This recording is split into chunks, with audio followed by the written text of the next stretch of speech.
mean, I agree largely with a lot of what Danny has said. Of course, when you look at the fact that Ten Hag actually set up Casemiro and then Fred to do man marking on that midfield box that City had created with Gundogan and Kevin De Bruyne leading the midfield box or finding themselves in the half spaces, it was always going to be difficult. I just think the one thing for Man United as well was that they could have communicated better. And that first goal incident as well, too.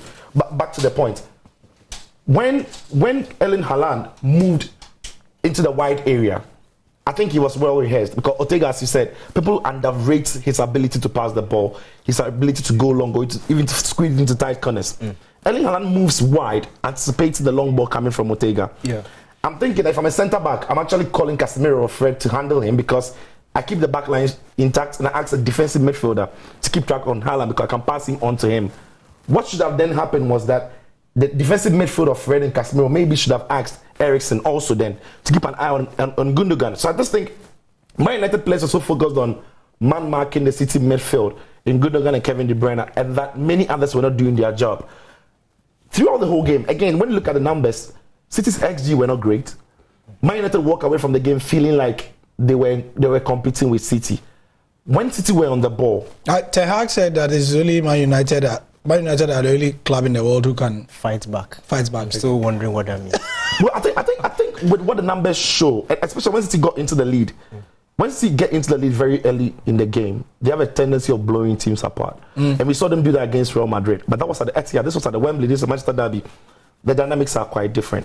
But I'm thinking that if when Man United got down early in that game, their response wasn't bad. I thought in the first 5 minutes they were a bit shaky. Rodri could have scored from a header. He didn't get that on. But when City had the ball, United were sometimes late, but they recovered in time to deny City clear goal scoring opportunities. That is why most of the efforts from City were dangerous efforts were out from outside the box. True. Erling Haaland barely had a sniff in the box. Kevin De Bruyne had to shoot from distance. Ike Gundogan had to score twice from distance. The problem with Man United, however, was when they had the ball.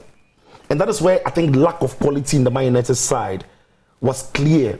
Bruno, Eriksen, Sancho, Rashford, at times Casemiro. Anytime Manchester United had the ball, there wasn't one player in that side who was comfortable enough to hold on to the ball, pick the most sensible pass, dictate a tempo of the game or whatsoever.